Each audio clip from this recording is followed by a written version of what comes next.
What's up, guys? Welcome back to the channel. It's your boy, the man welding. I'm here at work. It's the summer. I don't have any students right now, so I'm cleaning up the shop, and I just so happened to come across these two pieces of metal. So what I'm going to do is I'm going to go ahead and prep them real quick. I'm going to tack them together, and we're going to do some stick welding. Alright, so first things first, guys, these plates are already cut, they're already beveled. I'm just gonna go ahead and put a landing on them real quick. Got our plates prepped up, we put a landing on them. I'm gonna walk over here, and for tacking these up and for putting the root pass, you can see we're gonna go ahead and run some 6010s. Alright, I got some 1/8 inch 6010 electrodes, about 3 of them should be good. Let's go ahead and get this plate tacked up and start welding.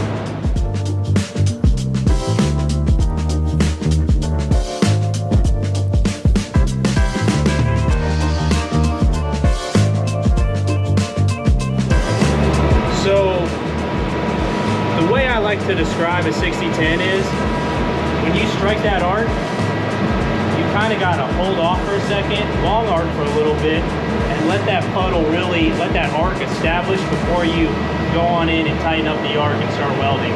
So unlike a 7018 where once you strike that arc you can basically just get in there and go, with a 6010 oftentimes you need to strike that arc and then kind of long arc it for a few seconds, let that arc really fully establish itself, and then you get on in there and get going. The mistake I see a lot of people make is they try to strike that arc and then get right in there with a tight arc and they snuff it out before it even gets started. So when you're running a 6010, you kind of got to back up off it a second after you strike that arc, let the arc establish, let the puddle build, and then get in there and get going. Now it's a fine line, because if you long arc too long or too long, you're gonna open up the possibility of introducing porosity into the puddle and all that good stuff. So it's one of those things that the more you practice, you kind of just get the feel for it. All right, so I'm gonna go ahead and get my grinder. We're gonna feather those tacks, like I said, and we're gonna get after it. So check it out, guys. I'm back. I got my grinder, I got my rock wheel, and I wanna get in here and feather those tacks down. Now, the reason for doing that is that so when we go ahead and tie our weld into our tacks, we get full penetration, right? This is an open root weld, and we want to have penetration on those tie-ins. And if you don't feather your tacks, guaranteed you're not going to have proper penetration. But again, you want to be careful to not grind the entire tack away. You still want there to be some meat on that tack so that you hold your gap. You know, if you take too much meat away and you progress upwards with that weld, your gap's going to close up and you're not going to get good penetration. So a lot of this, it just takes practice to figure out what works, what's too much, what's too little. So anyways, let's get in here and grind these tacks.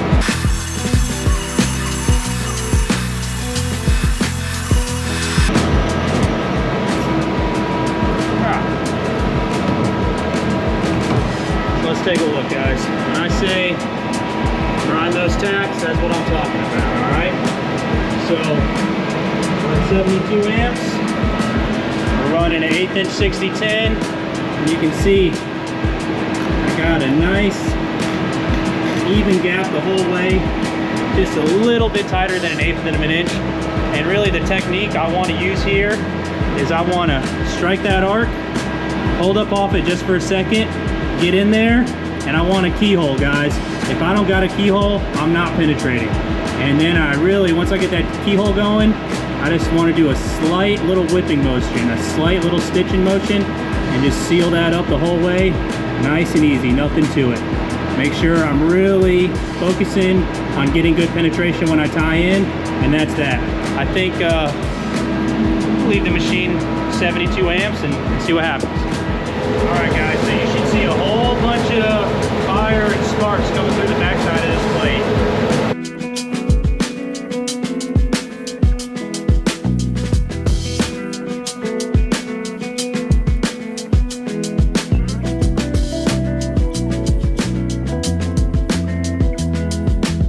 Let's take a look. You can see we're getting good penetration. And I want to stop and show you guys what I'm talking about. See that keyhole? See how I can stick my rod through right there, but not right here? That's a perfect example of a keyhole. Now what I'm going to do these amps up a little bit, because as I progressed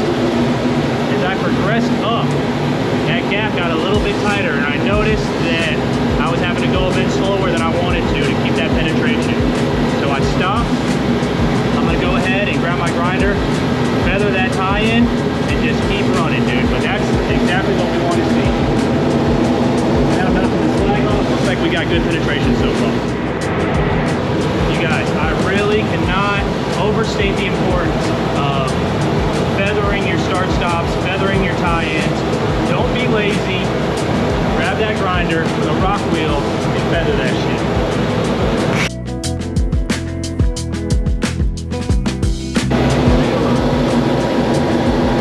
Feathered it. You can see that keyhole.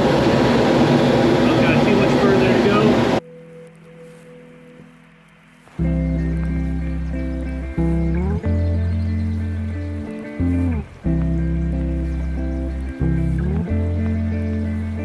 Alright guys, so one of the main things you really got to watch out for when you're putting in a root pass is that arc will start gravitating towards one plate or the other.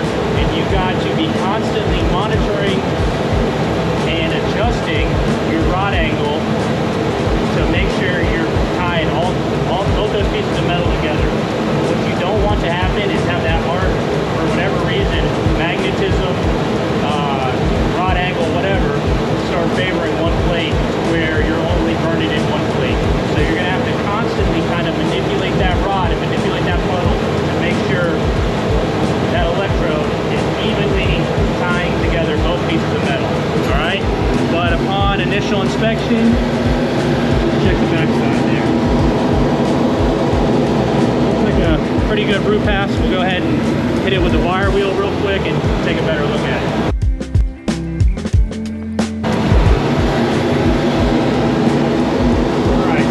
I got a little heavy on my tie-in, maybe a little tiny spot of lack of fusion right there. Oh no, not too bad. All right, so now I'm going to take the rock wheel and I'm going to grind that weld out. I'm not going to take all the meat out, but I'm just going to kind of smooth it out so I can put my hot pass in nice and clean.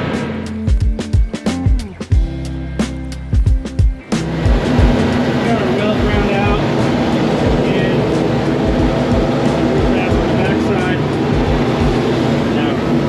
Forget, you got to come back into those settings and change it from crisp back to soft, because we're done running 60-10. We're going back to 70-18. For the rest of this blade, I'm running 3/32 70-18. So I'm gonna come in here to weld mode settings. I'm gonna go to SMAW type. We're going to soft. All right, blade thickness, electrode size. It's on 3/16. That's not right here.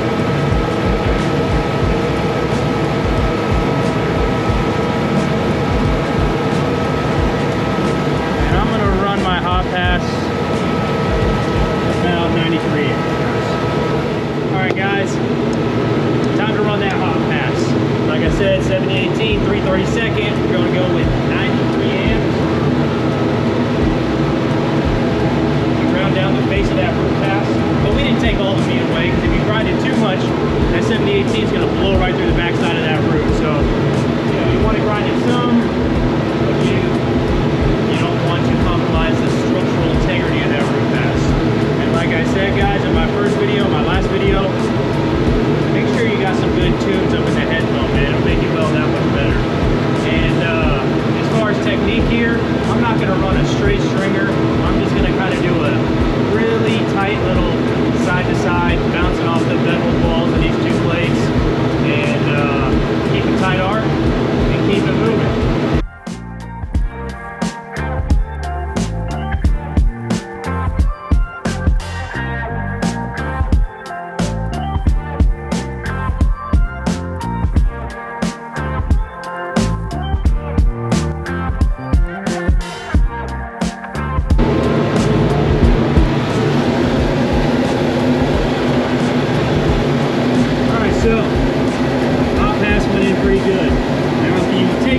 Close look, you can see I still got slag trapped right there.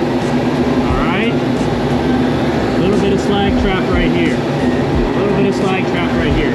What I would recommend recommend to the guys in my class and to anyone watching this video is, if you're taking this test and it's going to be judged, as in visually inspected or bent, you know, like a bent test, you cannot leave that slag trapped in there. Now this is just, you know, for an example, it's not that big of a deal, I'm not worried about it. Chances are I might burn it out in my next pass, but if this was a test that I was taking and I had to cut coupons and bend them, I would without a doubt take a grinder with a cutoff wheel and I would get in there and I would eliminate all that slag that's trapped. But as far as the weld goes, you can see it laid in there real nice. So for the remaining passes, there's going to be fill passes. There's a couple different ways you can go about doing it. You could either run stringers, run a stringer up the left side, and then come back and run a stringer up the right side, or you can do a little bit of a bigger weave and fill it up that way. I don't know, I'm gonna think about it and I'll get back to you. All right, I thought about it and I think for this particular blade, I'm gonna run stringers for my fill. So my next pass, I might go down to like 90 amps. I'm gonna run it right up that left side, right in that groove. And I don't want to consume the bevel, I just want to bring it up just a little flush. And then I'm gonna come back, same thing on this side. Ideally, those two stringers are gonna blend nicely in the middle and they'll land just below flush, so then I can come back and cap. All right, so let's go ahead and do that.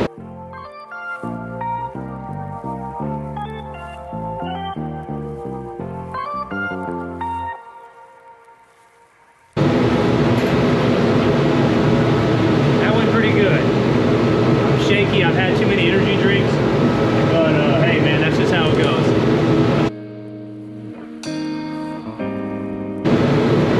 All right, I don't love it. I'm a little shallow on the bottom half of that. Let's go ahead and get that next stringer put in.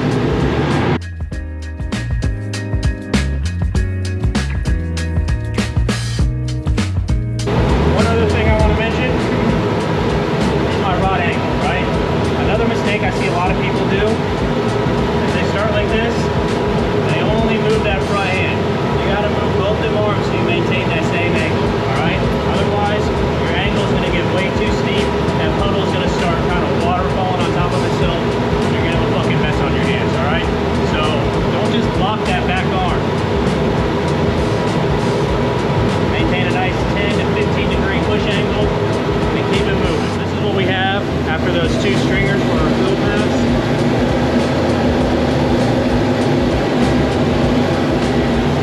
I don't love it, guys, but you know what? It's okay. It don't gotta be perfect. I'm gonna come back. I'm just gonna make sure on my cap I slow down and I really let that puddle fill in, and it'll be fine. Because in all honesty, I'd rather have my fill be a little low than a little overfill. That's just me personally, but you know, the beads are blended together nicely. I don't see any undercut or lack of fusion. It's just a little low in a few spots, no big deal. So I'm gonna let the plate cool off, and you know, about 5-10 minutes we'll come back and we will run a 3-stringer cap. All right, guys, so we're up here in the office taking a quick break before we put that cap on, and I just wanted to jump on and say that the reason I'm making these videos is not to give you the best welding video in the whole world, right? That's not the point of this video. That's not what this video is. This is just to kind of show people the steps and to help people understand the process and understand the steps and serve as a very basic entry-level beginner type of guideline for structural stick welding, right? And as I move forward, I'm going to probably try to make more in-depth videos and higher quality videos with more advanced processes and procedures and positions. But for the time being, you know, I'm still getting over being really sick this last week.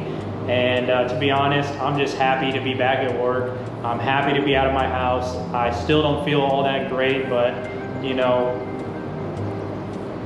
I probably haven't welded hardly at all in like the last 2 months, and I was really eager to just jump in the booth and do some welding and make some content and share it with you guys. So I know, you know, if this video gets a lot of eyes on it, there will be people who are extremely critical about the quality of the welds and the quality of the instruction and all that type of stuff. And, you know, I'm sure there's valid criticisms to be made, but the reality is it's not that deep, guys. I'm just trying to share a little bit of information, have some fun, and just, you know, put some good out there. So don't take this as the end-all be-all instructional video, because it's not that. All right, I'm just having some fun. I'm just happy to get out here and do some welding and share it with you, the guys on YouTube and in my class. So with that being said, let's go ahead and jump back down in the booth and rock this cap. And the cap is the hard part. So like I said earlier, that's kind of why I like to leave my fill slightly under flush, so that I still have that straight edge of that beveled plate to serve as a guideline. All right, so that's just a little tip. That's how I like to do it. But with that being said, you got to be careful, right? Because if you're underfilling, then you're setting yourself up to have a shallow cap, and a shallow cap is no good at all. So if you think there's a potential there for you to run your cap a little shallow, be sure to slow down and really let that puddle build and become substantial, and, you know, just make it happen. All right. The reality is, welding is super awesome, but it's difficult, guys. It takes a long time. I've been doing it for 10 years, and I'm nowhere near perfect, right? I'm on my best days, I'm pretty decent, and on my worst days, you know, depending on the process and the position, I look like a damn rookie. So welding is one of those things that there's so much to it. No matter who you are, no matter how long you've been doing it, you're never gonna be the best. Even if you are the best, you're still gonna have bad days. And the important thing is just doing things correctly to the best of your abilities, and just keep showing up every day. And as long as you don't give up, you're not a failure, right? I get online and I see so many people, you know, just ready to quit because their welds don't look good and they've only been doing it for a week. It's like, dude, it's like I'm gonna tell my students, don't even ask me if your weld looks good for like the first 2 months, because you don't even need to be worried about that. You just need to be building the skill set and the fundamentals, and just focus on the process, right? Don't worry about the outcome, just focus on the process. All right, guys? That's how we're looking. Front, back. Time to cap it. I've decided I like to run my cap 92 amps, right? Like I've said multiple times throughout the video, we're running a 332nd 7018, and really, a lot of people like to do the, you know,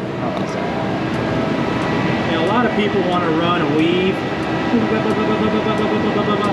but we're running stringers, guys, all right? In my opinion, weave might even be a little bit easier, but fuck that, stringers. All right, guys, and for the first bead on the cap, just gonna run straight up. Nice and steady, nothing special.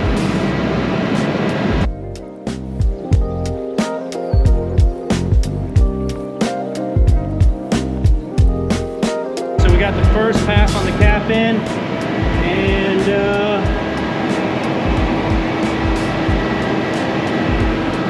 I would say it looks fairly decent. We ran it at 92 amps, just one pass. I didn't have to do a start stop, anything like that. Very little rod manipulation. I'm really just trying to build that puddle and just carry it, maintain a tight arc, maintain a proper rod angle, and just, that's it, guys. And then when you get to the top, you know, a lot of people blow that top away. Don't do that. That's bad. Here goes nothing.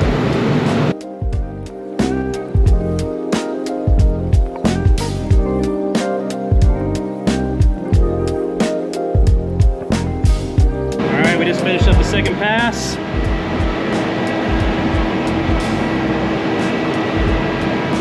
Looks pretty good. Like, remember what I talked about as far as I'm gonna have to slow down and really let that puddle fill in so that I don't have a shallow cap? I did that, you know what I mean? I was consciously going a little bit slower so that that puddle would fill in that metal and I wouldn't have a shallow cap. blended the bead in very nicely into the first bead on the cap. And like I illustrated before, we can see it again, right? I got slag trapped in there. So like I said, if this was a bend test, I would take a cutoff wheel and I would run it down there and cut all that slag out to avoid having a slag inclusion and busting a bend test. But so far so good. All that's left now is put that last bead on there and don't screw it up. So give it a few minutes and then we'll finish it off. All right guys, last weld. Don't screw it up on the last weld, for the love of God. Don't do that. Here's another little tip. When you chuck that rod up into your stinger, make sure it grabs it tight. Last thing you want is it doing all this when you're trying to strike an arc. All right, so make sure it's locked in there nice and tight. Get after it.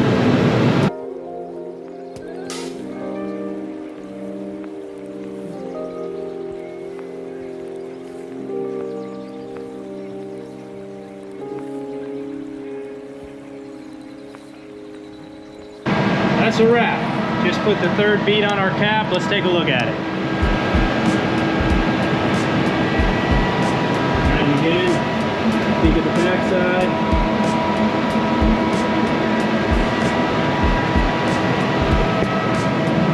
So all in all, guys, I'd say that went pretty well. Me being a welding instructor, if one of my students brought me a 3G SMAW plate looking like that, I would certainly pass them on the visual. We'd cut it open, we'd bend it, and we'd see what it looks like, all right? So that's a 3G open root stick welding test. We ran a 22.5-degree bevel with an 1/8 inch land. We put the root pass in at 72 amps with a 1/8 inch 6010. And then for the hot pass fill, we ran a 3/32 7018 around 93 amps, and then we bumped down to 92 amps for the cap. We ran a 3-stringer cap. She looks good, guys. So thanks for watching. I appreciate it. Comment if there's something you want to see me do next. And other than that, like always, love you guys. Be safe. Catch you on the next one.